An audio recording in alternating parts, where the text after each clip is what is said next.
FIR ಅಂದ್ರೆ ಅವ್ರು ಈಗಿನ ಯಾರೋ ಸೂಟ್ ಕೇಸ್ ಹೋಗಿದಾವಿಲ್ಲ, ಇವ್ರು ಸೂಟ್ ಕೇಸ್ ಕಳ್ಕೊಂತಿದಾರೆ ಅಂತ ಕಾಣಿಸ್ತೈತೆ.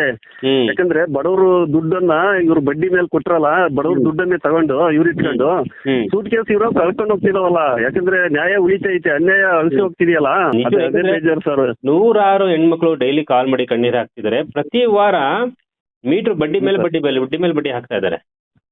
ಯಾರಿಗೂ ಲೆಕ್ಕಗಳೇ ಕೊಡ್ತಾ ಇಲ್ಲ. ಇವರು ಕೆರೆ ಕಟ್ಟೆ ತುಂಬಿಸೋದ್ರಂತೆ, ಅದೇ ಸ್ಕೂಲ್ಗೆ ಫೀಸ್ ಕೊಟ್ರಂತೆ. ಅಂದ್ರೆ ನಿಮ್ ದುಡ್ಡು ಸುಲಿಗೆ ಮಾಡಿ ಒಂದ್ 4 ಜನ ಅಂದ್ರೆ ಇಲ್ಲಿ ಏನಂದ್ರೆ 100 ಕೋಟಿ ಲೂಟಿ ಮಾಡ್ಬಿಟ್ಟು 1 ಕೋಟಿ ದಾನ ಮಾಡ್ಬಿಟ್ರೆ ಆ ದಾನ ಮಾಡಿದ್ ಬೇಗ ಯಾರಿಗೂ ಹೇಳಿಲ್ಲ. ಇವ್ರು ಸಪೋರ್ಟ್ ಇಲ್ಲ ಸರ್. ಈಗ ಬಡವ್ರ ಬಗ್ಗೆ, ಈಗ ಬಡವರು ರೈತರ ಬಗ್ಗೆ ಸಪೋರ್ಟ್ ಇಲ್ಲ. ಅವರು ಅಲ್ಲಿ ನೋಡ್ರಿ, ಅಲ್ಲಿ ಸೂಟ್ ಕೇಸ್ ಕಳೆದೋಗ್ತಿದಾವಲ್ಲ, ಅದು ಸಪೋರ್ಟ್ ಮಾಡಕ್ಕೆ ಏನೋ ಒಂದು ಪ್ರಯತ್ನ ಮಾಡ್ತಿದ್ದಾರೆ. ನಾವು ಸರ್ಕಾರ ಕೇಳೋದಷ್ಟೇ, ಇಂಥ CT ರವಿ 1000 ಅಲ್ಲ ಲಕ್ಷ ಬಂದ್ರು ಇಲ್ಲಿ ಯಾರು ಕಟ್ಟೋದಿಲ್ಲ, ಲೆಕ್ಕ ಕೊಡದಲ್ಲಿ ದುಡ್ಡು ಕರ್ಸಣಕ್ಕೆ ಸಾಧ್ಯ. ಜನಗಳಿಗೆ ಸಮಸ್ಯೆ ಏನಂತ ಗೊತ್ತಾಗ್ತಿದೆ ಸರ್. ಅವ್ರ ಈಗ ರೊಚ್ಚಿಗೆದ್ದು ನಿಂತ್ಕೋತಾ ಇದ್ರೆ ಲೆಕ್ಕ ಕೇಳ್ತಾರೆ. ಯಾವ ಕಾನೂನು ಬಂದ್ರೆ ಏನು ಮಾಡಕ್ಕಾಗಲ್ಲ. CT ರವಿ ಅವರು ವಿಧಾನಸೌಧದಲ್ಲಿ ಕಲಾಪದಲ್ಲಿ ಅವರು ಪ್ರಸ್ತಾಪ ಮಾಡಿರೋ ವಿಷಯ, ಈ SKDRDP ಧರ್ಮಸ್ಥಳ ಸಂಘದ ಬಗ್ಗೆ ಅವರು ಸ್ವಲ್ಪ ಅನುಕಂಪದ ಮಾತಾಡಿದ್ದಾರೆ. ಯಾರು ಚಕ್ರ ಬಡ್ಡಿ ಮರಿಬಡ್ಡಿ ವಸೂಲಿ ಮಾಡ್ತಿದಾರೋ ಅವ್ರಿಗೆ ಕಾನೂನು ಕ್ರಮಗೊಳ್ಳಿ ಅಂತ ಹೇಳಿದ್ದಾರೆ. ಈಗ ಇರೋದೇ ಧರ್ಮಸ್ಥಳ ಸಂಘದವರೇ ಮಾಡ್ತಿರೋದು ಅದನ್ನ. ವಾರ ಬಡ್ಡಿ ವಸೂಲಿ ಮನೆ ಹತ್ರ ಬಂದು ಬಡವ್ರ ರಕ್ತ ಇರಿ ಇಸ್ಕೊಂಡು ಹೋಗ್ತಿರೋದೇ ಅದೇ. ಅವ್ರು ಏನು ಸಪೋರ್ಟ್ ಮಾಡ್ತಿದ್ದಾರೆ CT ರವಿ. ಇದು ಕೂಡ ಸಾಮಾನ್ಯವಾಗಿ ಬ್ಲಾಕ್ ಮನಿ ಅವರು ವೀರೇಂದ್ರ ಹೆಗ್ಗಡೆ ಕೊಟ್ಟಿದ್ದಾರೆ ಅನ್ಸುತ್ತೆ. ಬಡ್ಡಿ ಇರ್ಬೇಕು ಅವ್ರ ಕಡೆಯಿಂದ. ಅವರು ಬಡ್ಡಿ ಬಿಟ್ಟಿರೋದ್ರಿಂದಲೇ ಅವರು ಸಪೋರ್ಟ್ ಮಾಡ್ತಿದ್ದಾರೆ ರಕ್ತ. ಯಾಕಂದ್ರೆ ಬಡವರು ಇಲ್ಲಿ ಕಣ್ಣೀರ್ ಹಾಕೋದು ನಮಗೆ ಗೊತ್ತಿದೆ, ನಾವು ಅದ್ರಲ್ಲಿ ಇರೋದ್ರಿಂದ ಗೊತ್ತಾಗ್ತಿರೋದು. ಹಂಗಾಗಿ ಅವ್ರಿಗೆ ಗೊತ್ತಾಗ್ತಿಲ್ಲ ಬಡವ್ರದ್ದು. ಅವರು ಧರ್ಮಸ್ಥಳ SKDRDP ವೀರೇಂದ್ರ ಜೈನ್ ಅವರಿಗೆ ಸಪೋರ್ಟ್ ಮಾಡ್ತಿದಾರಲ್ಲ,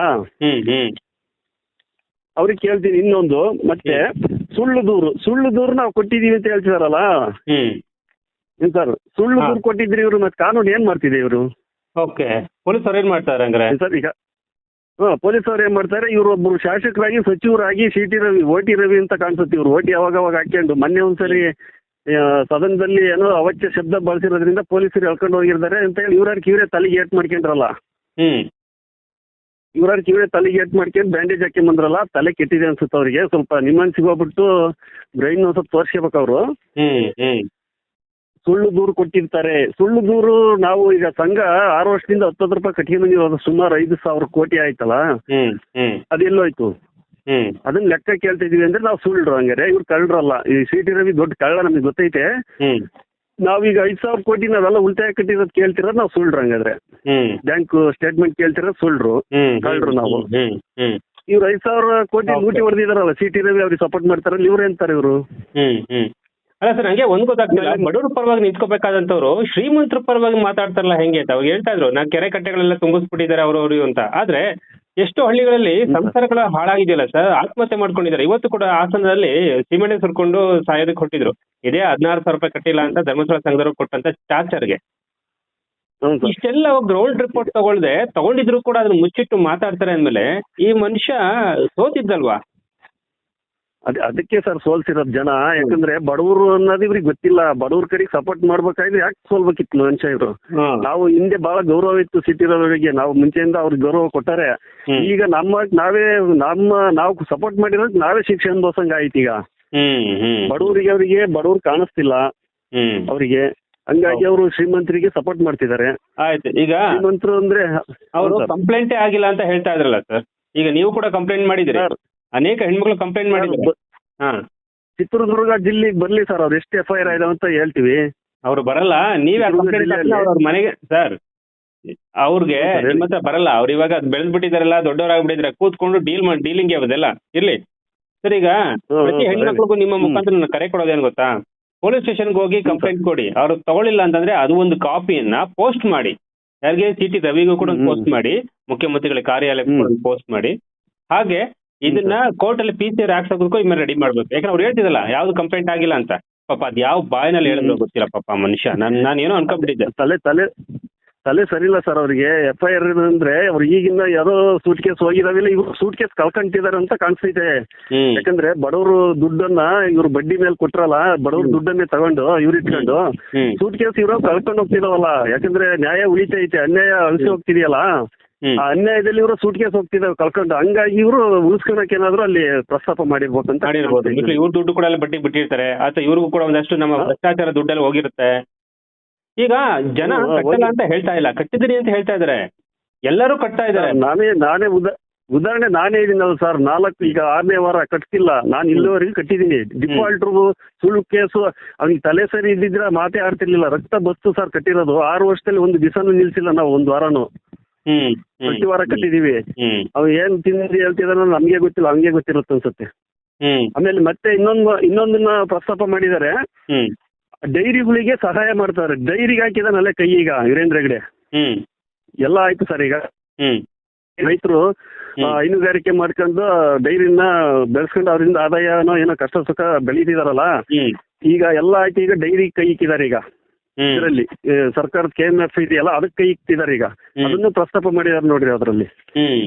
ಅಂದ್ರೆ ಒಬ್ಬ ವ್ಯಕ್ತಿ ಪರವಾಗಿ ನಿಂತ್ಕೋತಾರೆ ಈ ಮನುಷ್ಯ, ಅಂದ್ರೆ ಜನಗಳ ಪರವಾಗಿ ನಿಂತ್ಕೊಂಡಿಲ್ಲ ಅಂತಂದ್ರೆ ನಾವು CT ರವಿ ಅಂತ ಹೆಸರು ಹೇಳೋದಕ್ಕೂ ಒಂಥರ ಅಸಹ್ಯ ಆಗತ್ತಪ್ಪ. ಯಾಕೆಂದ್ರೆ ನನಗೆ ಡೈಲಿ ಕಾಲ್ಸ್ ಬರ್ತಾ ಇದೆ, ಡೈಲಿ ನೂರಾರು ಕಾಲ್ಗಳು. ಪೊಲೀಸರಿಂದ ದೌರ್ಜನ್ಯ, ಕಂಪ್ಲೇಂಟ್ ತಗೊಳ್ತಾ ಇಲ್ಲ, ಸತ್ಯ ಇದ್ರೂ ಕೂಡ ಬಂದು ಅಡ್ಜಸ್ಟ್ ಮಾಡ್ಕೋತಾ ಇದಾರೆ, ಎನ್ಕ್ವೈರ್ ಮಾಡ್ಕೋತಾ ಇದಾರೆ ಅಂತ.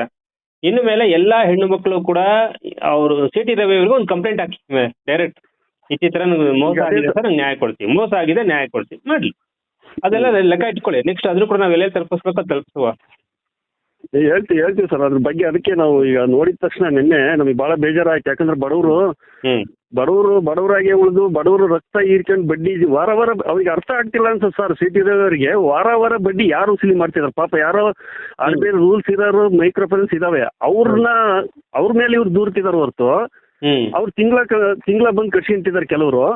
ಅವ್ರು RBI ರೂಲ್ಸ್ ಇರೋರು ಬಂದ್ ಕಟ್ಸ್ಕೊಂತಿದ್ದಾರೆ, ಇಲ್ದಾರೆ ಯಾರು ಬರ್ತಾ ಇಲ್ಲ. ಅದ್ರಲ್ಲೂ ಸರ್ ಈಗ CT ರವಿಗೆ ಕೇಳ್ಬಿಡೋಣ, RBI ರೂಲ್ಸ್ ಇದ್ರೆ ದಯವಿಟ್ಟು ಶೋ ಮಾಡಪ್ಪ ನೀವೇ. ಆಮೇಲೆ ಎಲ್ಲೆಲ್ಲಿ ಕಂಪ್ಲೇಂಟ್ ಆಗಿಲ್ಲ, ಅಟ್ಲೀಸ್ಟ್ ಆ ಕಂಪ್ಲೇಂಟ್ ಆಗಿಲ್ಲ ಅಂತ ಪೊಲೀಸ್ ಸ್ಟೇಷನ್ ಇಂದ ಒಂದು ಮಾಹಿತಿ ತರಿಸ್ಕೊಬಿಡು.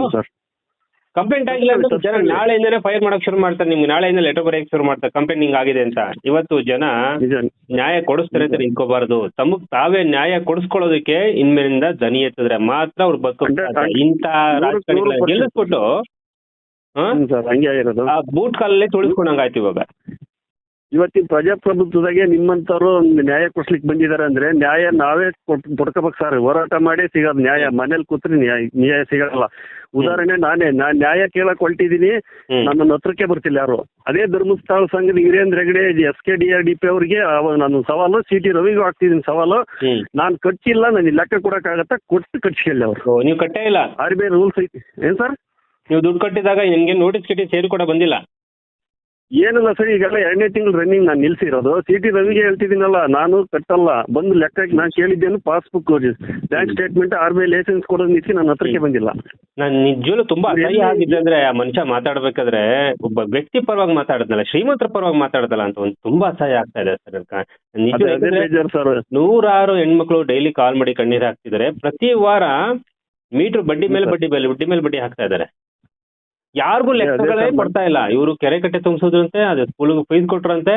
ಅಂದ್ರೆ ನಿಮ್ ದುಡ್ಡು ಸುಲಿಗೆ ಮಾಡಿ ಒಂದ್ 4 ಜನ ಅಂದ್ರೆ ಇಲ್ಲಿ ಏನಂದ್ರೆ 100 ಕೋಟಿ ಲೂಟಿ ಮಾಡ್ಬಿಟ್ಟು 1 ಕೋಟಿ ದಾನ ಮಾಡ್ಬಿಟ್ರೆ ಆ ದಾನ ಮಾಡಿದ್ ಬೇಗ 5,000 ಕೋಟಿ ಉಳಿತಾಯ ನೀವು ಲೂಟಿ ಮಾಡಿ ಎಲ್ಲ ಒಂದ್ 4 ಕೆರೆ ತುಂಬಿಸಿ ನಾನು ಮಾಡ್ತೀನಿ ಸರ್. 5,000 ಕೋಟಿ ಇದ್ರೆ ನಾನೇನು 1,000 ಕೋಟಿ ಖರ್ಚು ಮಾಡಕ್ಕೆ ನಾನು ಹೆದರ್ತೀನ? ಅಲ್ಲ, ನಾವು ಕೂಡ ಸ್ಕೂಲ್ ಮಕ್ಳಿಗೆಲ್ಲ ಯೂನಿಫಾರ್ಮ್ ಎಲ್ಲ ಕೊಡ್ಸೋದ್ವಿ, ಅದಿನ್ನೂ ಹೇಳ್ಕೊಂಡಿಲ್ಲ. ಬೇಕಂದ್ರೆ ನಾಳೆಯಿಂದ ಅದನ್ನು ಶುರು ಮಾಡ್ತೀನಿ, ನಾನೇ ಮಾಡಿದ್ದೀನಿ ಸರ್. ಅದು ಉಳಿಯೋದೇ ನ್ಯಾಯ ಸರ್. ಇವ್ರು ಎಷ್ಟೇ ಇವ್ರು ಮುಚ್ಚಾಕೊಂಡ್ರು ಜನ ನಾವೆಲ್ಲ ಎಚ್ಚೆತ್ತಿದೀವಿ. ಇನ್ನು ಮುಂದೆ ಅವ್ರಿಗೆ ಅಳಿಗೆಲ್ಲ ಸ್ಟಾರ್ಟ್ ಆಗಿದೆ. CT ರವಿಯರಿಗೆ ಹೇಳ್ಬಿಟ್ರಿ, ಹೇಳಿಲ್ಲ ಅವ್ರ ಸೂಟ್ ಕೇಸ್ ಇದೆ, ಅದ್ರಲ್ಲಿ ಅವರು ಪಾಲ್ಗಾರ್ರೆ, ಅಲ್ಲಿ ಗೊತ್ತಾಗ್ಬಿಡುತ್ತೆ. ಅಂದ್ರೆ ಅವ್ರು ಮಾತಾಡ್ಬೇಕು ಅಸಹ್ಯವಾಗಿತ್ತು ಅಂತ ನನ್ಗೆ ಒಂಥರ ಅಂತ ಅನ್ಸ್ತದೆ. ಅಂದ್ರೆ ನ್ಯಾಯಯುತವಾಗಿ ಮಾತಾಡಿದ್ರೆ ಕೆಲವೊಂದು ವಿಷಯ ನಾನು ಅವ್ರನ್ನ ಒಪ್ಕೊಂಡಿದ್ದೀನಿ. ಹಿಂದುತ್ವ ಬಂದಾಗ ಅಂತ ಒಪ್ಕೊಂಡಿದ್ದೆ. ಇದು ಹಿಂದೂಗಳಿಗೆ ಮೋಸ ಆಗ್ತಿರೋದಲ್ವಾ? ಹಿಂದೂಗಳೇ ತಾನೇ ಕಂಪ್ಲೇಂಟ್ ಕೊಡ್ತಾ ಇರೋದಲ್ಲಿ, ಹಿಂದೂಗಳೇ ತಾನೇ ತೊಂದರೆಯಿಂದ ಅನುಭವಿಸ್ತಾ ಇರೋದು, ಸಾಯ್ತಾ ಇರೋದು, ಹಿಂದೂಗಳೇ ತಾನೇ ಜಾಸ್ತಿ ಸತ್ತಿರೋದಿಲ್ಲ. ಅದ್ರ ಬಗ್ಗೆ ಮಾತಾಡೋದು ಅದನ್ನ ವಾಪಸ್ ತಗೊಳ್ಳಿ ಅಂತ ಒಂದು ಇಶ್ಯೂದ ಬಗ್ಗೆ ಮಾತಾಡ್ತಾರೆ ಅಂದ್ರೆ ಇವ್ರನ್ನ ಮತ್ತೆ ಗೆಲ್ಲಿಸ್ಬೇಕಾ ಅಂತ. ಎಲ್ಲಿ ಗೆದ್ದೇ ಇಲ್ಲ ಗೆಲ್ಸೋದಲ್ಲಿ. ಬಡ ಜನಗಳಿಗೆ ಈ ಮೂಲಕ ನಾನು ಕರೆ ಕೊಡ್ತಾ ಇದ್ದೀನಿ. ಯಾವ ವ್ಯಕ್ತಿ, ಯಾವ ನಾಯಕ ನಿಮ್ಮ ತಾಲೂಕಿನಲ್ಲಿ MLA ಆಗಿರ್ಬೋದು, MP ಆಗಿರ್ಬೋದು, ನಿಮ್ಮ ಜಿಲ್ಲೆನಲ್ಲಿ ನಿಮ್ಮ ಪರವಾಗಿ ನಿಂತ್ಕೊಂಡ್ರೆ ಮಾತ್ರ ಅವ್ರಿಗೆ ಓಟ್ ಹಾಕಿಲ್ಲ ಅಂದ್ರೆ ಈ ಸಲ ಯಾರು ದಯವಿಟ್ಟು ಓಟ್ ಹಾಕ್ಬಿಡಿ. 2,000 ರೂಪಾಯಿ ಇಸ್ಕೊಂಡು ಓಟ್ ಹಾಕಿದ್ರೆ ಮತ್ತೆ 5 ವರ್ಷ ನೀವು ಇದೇ ರೀತಿ ಸಾಯ್ತಾರೆ. ನಿಮ್ ಇಡೀ ಫ್ಯಾಮಿಲಿಗಳ ಸಾಯ್ತೀವಿ. ಯಾಕೆ ನೀವು ಒಂದು ಓಟು ನಿಮ್ಮ ಇಡೀ ಫ್ಯಾಮಿಲಿ ನೆಮ್ಮದಿಯನ್ನು ಕೂಡ ಡಿಸೈಡ್ ಮಾಡುತ್ತೆ. ಇಂಥ ಕಚಡಗಳನ್ನ ಕೆಲವ್ರನ್ನ ಗೆಲ್ಲಿಸ್ಬಿಟ್ರೆ ಹಿಂಗೇನೆ ಆಗೋದು.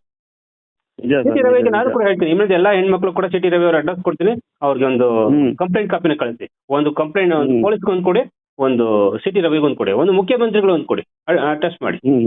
ಅಷ್ಟೇ. ಹೌದು ಸರ್, ಹೌದು ಒಳ್ಳೆ ಸರ್. ಅವ್ನು ಲೆಕ್ಕ ಹಾಕೊಳ್ಳಿ ಎಷ್ಟು ಕಂಪ್ಲೇಂಟ್ ಬರ್ತಾ ಇದೆ ದಿನಕ್ಕೆ ಅಂತ, ಯಾಕಂದ್ರೆ ಅದು ಆ ಲೆಕ್ಕ ನನ್ನ ಹತ್ರ ಕೂಡ ಇರುತ್ತೆ ಇಲ್ಲಿ. ಹ್ಞೂ ಸರ್, ನಾನು ಅವ್ರ FIR address ಆಗಿಲ್ಲ ಅಂದ್ರೆ ಬಹಳ ಬೇಜಾರು.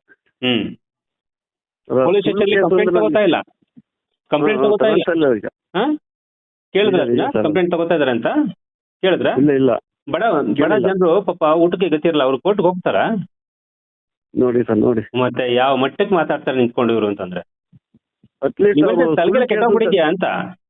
ಹ್ಞೂ ಸರ್, ಅದು ಮೊನ್ನೆ ವಿಧಾನಸೌಧದಲ್ಲಿ ಒಂದು ಅವತ್ಯ ಶಬ್ದ ಮಾಡಿದಾಗ ಇವರೇ ಹೋಗಿ ಏಟ್ ಮಾಡ್ಕೊಂಡ್ಬಂದ್ರಲ್ಲ ತಲೆಗೆ.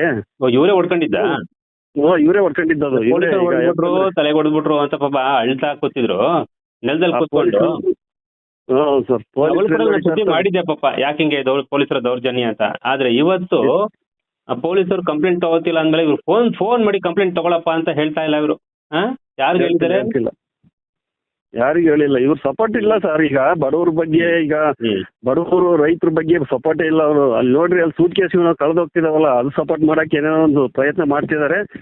ನಾವು ಸರ್ಕಾರ ಕೇಳೋದಷ್ಟೇ, ಇಂಥ ಸಿಟಿ ರವಿ 1000 ಅಲ್ಲ ಲಕ್ಷ ಬಂದ್ರು ಇಲ್ಲಿ ಯಾರು ಕಟ್ಟೋದಿಲ್ಲ, ಲೆಕ್ಕ ಕೊಡದಲ್ಲಿ ದುಡ್ಡು ಕರ್ಸಣಕ್ಕೆ ಆಮೇಲೆ ಸಾಧ್ಯ ಇಲ್ಲ. ಜನಗಳಿಗೆ ಸಮಸ್ಯೆ ಏನಂತ ಗೊತ್ತಾಗ್ತಿದೆ ಸರ್, ಅವ್ರಿಗೆ ಅವರೇ ಈಗ ರೊಚ್ಚಿಗೆದ್ದು ನಿಂತ್ಕೋತಾ ಇದ್ರೆ ಲೆಕ್ಕ ಕೇಳ್ತಾರೆ. ಯಾವ ಕಾನೂನು ಬಂದ್ರೆ ಏನು ಮಾಡಕ್ಕಾಗಲ್ಲ. ಇವ್ರು ಯಾರೋ ಹೇಳ್ಬಿಟ್ಟು ಮಾತ್ರಕ್ಕೆ ಅವ್ರೇನಾದ್ರು ಅಕಸ್ಮಾತ್ ಕಾನೂನು ವಾಪಸ್ ತಗೊಂಡ್ರು ಕೂಡ ಜನಗಳಿಗೆ ಅವ್ರ ಲೆಕ್ಕ ಕೇಳಕ್ ಶುರು ಮಾಡಿದ್ದಾರೆ. ಸಾಕು, ಅದೇ ಅವೇರ್ನೆಸ್ ಬಂದಿದ್ದೆಲ್ಲ ಸಾಕು. ನಿಜ ಸರ್. ಈಗ ಅವ್ರ ಜನನೇ ಅವ್ರ ನ್ಯಾಯ ಅವರೇ ಪಟ್ಕೊಂತಿದ್ದಾರೆ. ಅಷ್ಟೇ. ಇವ್ರ ಕೈನಲ್ಲಿ ಆಗಲ್ಲ. ಇವ್ರು ಸಿಟಿ ರವಿ ಹತ್ರ ಎಲ್ಲಿ ಹೋಗ್ತಾರೆ ಸರ್? ಜನನೇ ಈಗ ಎಚ್ಚೆತ್ತಿದ್ದಾರೆ ಬಿಡ್ರಿ. ಇನ್ನೊಂದು ತಿಂಗಳು 2 ತಿಂಗಳ ಒಳಗೆ ಅವ್ರವ್ರ ನ್ಯಾಯ ಅವರೇ ಪಡ್ಕೊಂತಾರೆ. ಖಂಡಿತ. ಹಾಗೆ ಇನ್ನೊಂದ್ಸಲ ನಿಮ್ಮ ಮುಖಾಂತರ ಕೇಳ್ಕೊತೀನಿ, ಯಾವ್ಯಾವ ಹೆಣ್ಮಕ್ಳ ಮೇಲೆ ಕಂಪ್ಲೇಂಟ್ ಕೊಡಕ್ಕೆ ಹೊರಟಿದ್ದಾರೆ ಎಲ್ಲರೂ ಸಿಟಿ ರವಿ ಒಂದು ಅಡ್ರೆಸ್ ಮಾಡಿ. ಏನ್ ಕಂಪ್ಲೇಂಟ್ ಆಗಿದೆ, ಏನ್ ಲೆಕ್ಕ ಕೊಟ್ಟಿಲ್ಲ, ಏನ್ ದೌರ್ಜನ್ಯ ಆಗ್ತಿದೆ ಅಷ್ಟೇ ಅವ್ರನ್ನ ಕಂಪ್ಲೇಂಟ್ ಮಾಡಿ ಒಂದು ಅಡ್ರೆಸ್ ಮಾಡಿ ಇಟ್ಕೊಳ್ಳಿ. ಒಂದು ಸ್ಪೀಡ್ ಪೋಸ್ಟ್ ಮಾಡ್ಬಿಟ್ಟು ಇಟ್ಕೊಳ್ಳಿ. ನನಗೂ ಕೂಡ ಒಂದು ಕಳಿಸಿ, ನಂಬರ್ ಕೂಡ ಕೊಡ್ತೀನಿ. ಹೌದು ಸರ್, ನಿಜ. ಅವರು ಇವ್ರಿಗೊಂದು ಕೊಡ್ಬೇಕಾದ ಕಂಪ್ಲೇಂಟ್ ಕೊಡಕ್ ಹೋದಾಗ ಫಸ್ಟ್ ಸಿಟಿ ರವರಿಗೊಂದು ಕಂಪ್ಲೇಂಟ್ ಕೊಟ್ಟು ಅವ್ರ ಅಕ್ಲಾಜ್ಮೆಂಟ್ ತಗೋಬೇಕಾಯ್ತು. 15 ರೂಪಾಯಿ ಆಗುತ್ತೆ. ಒಂದು ಪೋಸ್ಟ್ ಮಾಡ್ಬಿಡೋಣ. ಪೋಸ್ಟ್ ಮಾಡ್ಬಿಟ್ಟು ಒಂದು ಅಕ್ಲಾಜ್ಮೆಂಟ್ ಇಟ್ಕೊಂಡ್ಬಿಟ್ರೆ ಅವ್ನು ಯಾರು ಕಂಪ್ಲೇಂಟ್ ಇಲ್ಲ ಅಂತ ಹೇಳಿದ್ನಲ್ಲ, ಒಂದು ಸ್ಟೇಷನ್ಗೆ ಒಂದು ಕೊಟ್ಟಿರ್ತಾರೆ, ಮತ್ತೆ ಒಂದು ಎಲ್ಗೊಂದು ಕೊಟ್ಟಿರ್ತಾರೆ, ಒಂದು ನಮಗೂ ಕೂಡ ಕಳ್ಸಿರ್ತಾರೆ. ಅವಾಗ ಗೊತ್ತಾಗತ್ತೆ. ಹೌದು ಸರ್, ಕೊಡ್ಬೇಕು ಇನ್ಮೇಲೆ. ಕೊಡ್ಬೇಕೀಗ. ಇವಾಗ ಯಾರ ವಿರುದ್ಧನೂ ಕೂಡ ನಾವಲ್ಲ, ಯಾರ ಪರವಾಗಿ ಕೂಡ ಅಲ್ಲ. ಅದೇ ಬಡ ಜನರು ಬಂದು ಮೋಸ ಆಗ್ತಿದೆ ಅಂತಂಗ ಸುದ್ದಿ ಮಾಡಿದಾಗ, ಮೋಸ ಆಗಿರೋದು ಯಾಕೆ ಸುದ್ದಿ ಮಾಡಿದೆ ಅಂತ ಕೆಲವರು ಪೇಮೆಂಟ್ ತಗೊಂಡ್ ಮಾತಾಡ್ತಲ್ಲ, ಅವ್ರಗಳಿಗೆ ನಾನು ಕೇಳೇ ಮಾಡಲ್ಲ. ಆಕ್ಚುಲಿ ಸ್ಟಾಪ್ ಮಾಡ್ಬಿಟ್ಟು ಇಟ್ಕೊಂಡ್ರೆ ನಮ್ಗೆ ಏನ್ ಬೇಕಾದ್ ಬರುತ್ತೆ, ತೊಂದ್ರೆನೇ ಇಲ್ಲ. ಆಮೇಲೆ ನಾನು ಮೊನ್ನೆ ಬಂದವನಲ್ಲ ನಾನು. ಆಕ್ಚುಲಿ ನಾನು ಇಷ್ಟು ಕೂಡ ಚೆನ್ನಾಗಿದೆ. ಓಕೆನಾ? ಎಂತೆಂತ ದೊಡ್ಡ ಸುದ್ದಿಗಳನ್ನ ಮಾಡಾಕಿದೆ ಅಂತ ನನಗೆ ಗೊತ್ತು.